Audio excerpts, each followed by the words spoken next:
Hello everyone.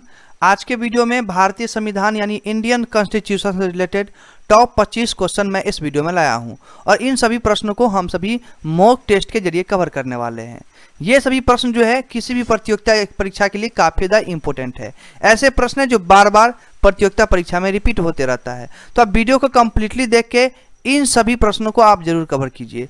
और अगर आप इसका पीडीएफ फाइल लेना चाहते हैं तो वीडियो को लास्ट तक बने रहिए और वीडियो के लास्ट में मैं आपको बताऊंगा कि आप इसका पीडीएफ फाइल कहां से डाउनलोड कर सकते हैं। और इसी तरह के वीडियो के लिए आप लक्ष्य विद्यापीठ यूट्यूब चैनल को सब्सक्राइब जरूर कर लीजिएगा। तो ये बिना देरी किए हुए वीडियो को स्टार्ट करते हैं और देखते हैं आज के वीडियो का पहला प्रश्न। दोस्तों, पहला जो प्रश्न है वह कि संविधान सभा का गठन कैबिनेट मिशन के सिफारिश पर कब किया गया था। दोस्तों, आपको प्रश्न को अच्छे से पढ़ना है, ऑप्शन को भी अच्छे से पढ़ना है।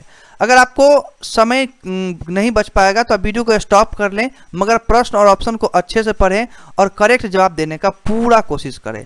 आज के 25 प्रश्न में से आपको कम से कम 10 प्रश्न का सही जवाब जरूर बताना है। तो बताइए कि इसका राइट आंसर क्या होगा। दोस्तों, इसका जो राइट आंसर हो जाएगा वो होगा ऑप्शन नंबर बी 1946 ईस्वी। याद रखिएगा, संविधान सभा का गठन जो है वो कैबिनेट मिशन के सिफारिश पर 1946 ईस्वी को किया गया था। आइए दूसरा इंपॉर्टेंट प्रश्न देखते हैं। दूसरा जो प्रश्न है कि कैबिनेट मिशन जो है वो भारत कब आया था। ये प्रश्न कई बार एग्जाम में रिपीट हो चुका है और आने वाले एग्जाम में भी पूछे जा सकते हैं, इसलिए इस प्रश्न को आप अच्छे से देखिए। तो आइए इसका राइट आंसर जानते हैं। ऑप्शन नंबर बी राइट होगा, 24 मार्च 1946। अगर आपने बी पे टिक लगाया था तो आपका बिल्कुल भी करेक्ट जवाब हो जाएगा। आइए तीसरा प्रश्न देखते हैं।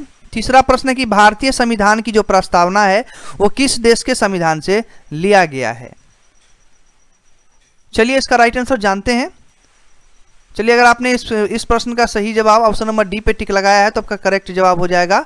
भारतीय संविधान की जो प्रस्तावना है वो यूएसए देश के संविधान से लिया गया है। ऑप्शन नंबर डी करेक्ट हो जाएगा इसका। आइए अगला प्रश्न देखते हैं। अगला प्रश्न है कि सबसे बड़ा लिखित संविधान किसका है। ये 4 ऑप्शन दिए गए हैं। पहला तो है अमेरिका, दूसरा है जापान, तीसरा जर्मनी, चौथा है भारत। बताइए कि सबसे बड़ा लिखित संविधान जो है वो इन 4 देशों में से किसका है। दोस्तों, ऑप्शन नंबर डी राइट हो जाएगा, भारत। भारत का सबसे बड़ा लिखित संविधान है, यानी अपना देश भारत का।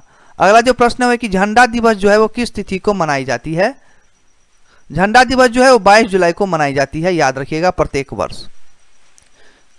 अगला प्रश्न है कि वर्तमान में कुल अनुसूचियों की संख्या कितनी है। इस प्रश्न का सही जवाब आप जरूर बताइए।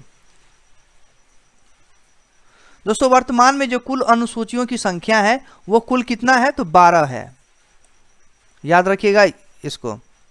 चलिए, ये प्रश्न काफी ज्यादा इंपॉर्टेंट है। इस प्रश्न का सही जवाब आप जरूर बताइएगा। आइए प्रश्न देखते हैं। प्रश्न है कि मणिपुरी, कोंकणी एवं नेपाली भाषा को 8वीं अनुसूची में किस संविधान संशोधन के द्वारा जोड़ा गया है। आप प्रश्न को अच्छे से पढ़िए और सही जवाब इसका जरूर बताइए। चलिए इसका सही जवाब जानते हैं। दोस्तों, मणिपुरी, कोंकणी एवं नेपाली भाषा को 8वीं अनुसूची में जो है वो 71वां संविधान संशोधन के द्वारा जोड़ा गया है। कौन से संविधान संशोधन के द्वारा जोड़ा गया है, तो 71वां संविधान संशोधन के द्वारा जोड़ा गया है। इसलिए राइट आंसर इसका क्या हो जाएगा, तो डी हो जाएगा। याद रखिएगा आप सभी। चलिए अगला प्रश्न देखते हैं। अगला प्रश्न है कि राजभाषा आयोग के प्रथम अध्यक्ष कौन थे। तो बीजी खरे जो हैं वो राजभाषा आयोग के प्रथम अध्यक्ष थे। कौन थे, तो बीजी खरे। याद रखिएगा। अगला प्रश्न है कि हिंदी दिवस जो है वो किस तिथि को मनाया जाता है। तो हिंदी दिवस जो है वो 14 सितंबर को मनाया जाता है। अगर आपने सी पे टिक लगाया था तो आपका करेक्ट जवाब हो जाएगा। अगला प्रश्न है कि संविधान सभा का निर्माण जो है वो करने वाला विश्व का प्रथम देश कौन है। तो दोस्तों, संविधान सभा का निर्माण करने वाला विश्व का सबसे पहला देश जो है वो है यूएसए। याद रखिएगा। आइए अगला प्रश्न देखते हैं। अगला प्रश्न है कि भारतीय संविधान के 8वीं अनुसूची में कुल कितनी भाषाओं को सम्मिलित किया गया है। प्रश्न आप अच्छे से पढ़ें और इसका सही जवाब आप जरूर बताएं। चलिए राइट आंसर इसका देखते हैं। दोस्तों, राइट आंसर हो जाएगा भारतीय संविधान के 8वीं अनुसूची में कुल जो है वो 12 भाषाओं को सम्मिलित किया गया है। कितने भाषाओं को, तो माफ कीजिएगा, 22 भाषाओं को सम्मिलित किया गया है। ऑप्शन नंबर डी राइट होगा इसका। अगला प्रश्न देखते हैं। अगला प्रश्न है कि कैबिनेट मिशन के अध्यक्ष कौन थे। तो कैबिनेट मिशन के अध्यक्ष जो थे वो थे पैथिक लॉरेंस। कौन थे? Pethick Lawrence. Option number C correct होगा इसका। अगला प्रश्न है कि संविधान सभा में महिलाओं की सदस्य संख्या कितनी थी? ऑप्शन नंबर सी राइट होगा इसका, 15। संविधान सभा में महिलाओं की सदस्य संख्या कुल कितनी थी? तो 15 थी। आइए अगला प्रश्न देखते हैं। अगला प्रश्न है कि कैबिनेट मिशन के तहत संविधान सभा में कुल कितनी सीटें निश्चित की गई थी? चलिए प्रश्न अच्छे से देखिए और इस प्रश्न का सही जवाब बताइए। कैबिनेट मिशन के तहत जो है वो संविधान सभा में कुल कितने सीटें निश्चित की गई थी? तो ये की गई थी 389। ऑप्शन नंबर बी राइट होगा। कुल 389 सीटें जो है वो निश्चित की गई थी कैबिनेट मिशन के तहत संविधान सभा में। चलिए अगला प्रश्न देखते हैं। अगला प्रश्न है कि भारतीय संविधान को कब अंगीकृत किया गया था? इस प्रश्न का सही जवाब आप सभी को जरूर ही मालूम होगा, कई बार पढ़ चुके होंगे कि भारतीय संविधान को कब अंगीकृत किया गया था। तो ऑप्शन नंबर 20 का करेक्ट होगा। भारतीय संविधान को 26 नवंबर 1949 को अंगीकृत किया गया था। अगला प्रश्न देखते हैं। अगला प्रश्न है कि संविधान सभा की जो प्रथम बैठक थी वो कब हुई थी? बताइए कि क्या इसका सही जवाब होगा? इसका जो सही जवाब हो जाएगा वो होगा ऑप्शन नंबर ए। संविधान सभा की प्रथम जो बैठक हुई थी वो हुई थी 9 दिसंबर 1946 को, याद रखिएगा। अगला प्रश्न है कि संविधान सभा में किस देशी रियासत के प्रतिनिधियों ने भाग नहीं लिया था? तो संविधान सभा में जो है वह हैदराबाद देशी रियासत के प्रतिनिधि जो है उन्होंने भाग नहीं लिया था। कौन? तो Hyderabad. Option number D correct होगा। दोस्तों सभी का आप मॉक टेस्ट करते चले जाइएगा और वीडियो के लास्ट में आप हमें एक कमेंट सेक्शन में जरूर शेयर कीजिएगा कि आज के 25 प्रश्न में से आपने कितने का सही जवाब दिया है। ईमानदारी से आपको 15 प्रश्न तो कम से कम सही करना है। अगला प्रश्न है कि संविधान सभा का गठन कब किया गया? तो संविधान सभा का जो गठन किया गया था वो किया गया था जुलाई 1946 में। कब किया गया था? तो जुलाई 1946 में, ये याद रखिएगा।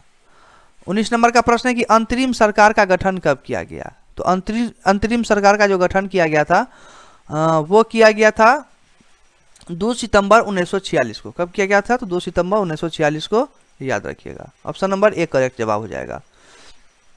20 नंबर का प्रश्न है कि भारतीय संविधान को पूर्ण रूप से लागू कब किया गया? तो भारतीय संविधान को जो पूर्ण रूप से लागू किया गया था वो किया गया था 26 जनवरी 1950 ईस्वी को। कब किया गया था? तो 26 जनवरी 1950 को। तो ये इसका ये भी नहीं होगा, ये नहीं होगा, ये तीनों नहीं होगा। हाँ, ऑप्शन नंबर डी ये जो है नीचे, ये करेक्ट जवाब हो जाएगा 26 जनवरी 1950 ईस्वी को। अगला प्रश्न है 21 नंबर का कि संविधान सभा के अस्थायी अध्यक्ष कौन थे? बताइए कि इसका सही जवाब क्या होगा। चलिए, डॉक्टर सच्चिदानंद सिन्हा जो है वो संविधान सभा के अस्थायी अध्यक्ष थे। ऑप्शन नंबर बी करेक्ट होगा इसका। अगला प्रश्न देखते हैं। अगला प्रश्न है कि संविधान सभा के संवैधानिक सलाहकार कौन थे? तो संविधान सभा के जो संवैधानिक सलाहकार थे वो थे बी.एन. राव। कौन थे? तो बी.एन. राय। ऑप्शन नंबर सी करेक्ट जवाब होगा। अगर आपने सी पे टिक लगाया था तो करेक्ट जवाब हो जाएगा आपका। अगला प्रश्न देखते हैं। अगला प्रश्न है कि डॉक्टर राजेंद्र प्रसाद को संविधान सभा का अस्थायी अध्यक्ष कब बनाया गया था? इसका सही जवाब ऑप्शन नंबर सी हो जाएगा। डॉक्टर राजेंद्र प्रसाद को संविधान सभा का जो अस्थायी अध्यक्ष बनाया गया था वो बनाया गया था कब? तो 11 दिसंबर 1946 को। अगला प्रश्न है कि संविधान सभा में डॉक्टर भीमराव अंबेडकर पहली बार किस क्षेत्र से निर्वाचित हुए थे? तो संविधान सभा में जो है डॉक्टर भीमराव अंबेडकर पहली बार जो निर्वाचित हुए थे वो हुए थे पूर्वी बंगाल से। कहां से हुए थे? तो पूर्वी बंगाल से। तो ऑप्शन नंबर ए इसका करेक्ट जवाब होगा। चलिए अगला प्रश्न, माफ कीजिएगा, आज के वीडियो का आखिरी प्रश्न हम देखेंगे। प्रश्न है कि संविधान की आत्मा किसे कहा जाता है? तो संविधान की आत्मा जो कहा जाता है वो कहा जाता है किसको? तो प्रस्तावना को। अगर आपने बी पे टिक लगाया था तो करेक्ट जवाब आपका हो जाएगा। तो दोस्तों आज के वीडियो में भारतीय संविधान यानी इंडियन कॉन्स्टिट्यूशन से रिलेटेड टॉप 25 क्वेश्चन इस वीडियो में थे। आपने इन 25 प्रश्नों में से कितने का सही जवाब दिया है आप कमेंट सेक्शन में ईमानदारी से जरूर बताइए। तो आज के लिए बस इतना ही, फिर मिलेंगे नेक्स्ट वीडियो में। तब तक के लिए मैं गोविंद आप सभी से याद चाहता हूं वीडियो को देखने के लिए धन्यवाद। दोस्तों अगर आप इसका PDF फाइल लेना चाहते हैं तो आप मेरे टेलीग्राम चैनल से जुड़िए, या नीचे डिस्क्रिप्शन में आपको व्हाट्सएप ग्रुप का लिंक मिल जाएगा, उससे भी जुड़िए। दोनों जगह आपको PDF फाइल इसका आसानी से मिल जाएगा।